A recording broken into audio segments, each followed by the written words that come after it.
Here's the solution video for day 1, problem 1. In question A, we need to rewrite this scientific notation number into standard form. So let's start by copying down that number.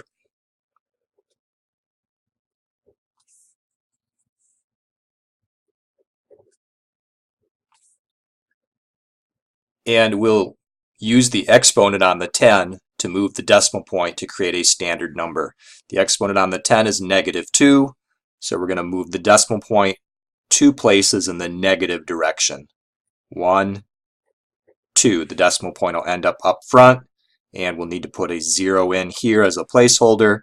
This will create the number 0.0832. Question B.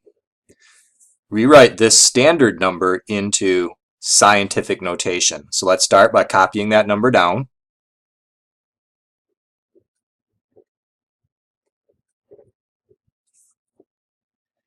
To change it to scientific notation, we would like to have one non-zero number to the left of the decimal point, and so we want to move the decimal point 1, 2, 3 places so that the digit 4 is to the left of the decimal point. That's going to create the number 4 point and then 5002 times 10.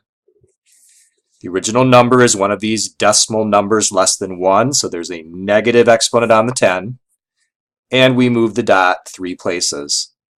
So that's times 10 to the -3 power. Now day 1, problem 2. Solve this equation. So for question A, let's copy that equation down. 1/3 times the quantity, 12a plus 6. And that's equal to 6. I'm going to draw a line down from the equal symbol just to separate left side from right side and start to solve this equation.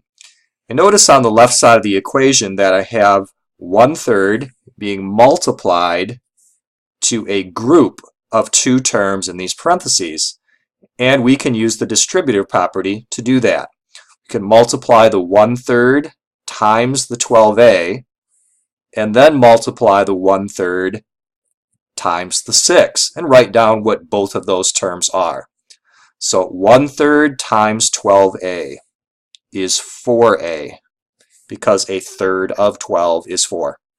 And then 1/3 times 6 is 2 because 1/3 of 6 is 2, and then equals 6. So we have simplified the original equation. It no longer has the parentheses. It's simplified to this expression here. Let's solve this. Here is the a term. Let's remove the +2. -2, -2. The 4a comes straight down. +2 minus 2 cancels away and makes 0. And that is equal to 4. So 4 times a equals 4. How about 4 times 1 equals 4? I think that a is equal to 1. In question B, we're going to check whether that is the right value for a. So go back to the original equation where the variable a is. Let's substitute in the value of 1. So 1/3 parenthesis 12 times 1 plus 6 parentheses equals 6. Does this expression to the left side of the equation really equal 6? 12 times 1 is 12. Add 6 is 18. So all of this inside the parentheses is 18. So we have 1/3 times 18. Does that equal 6? We're wondering.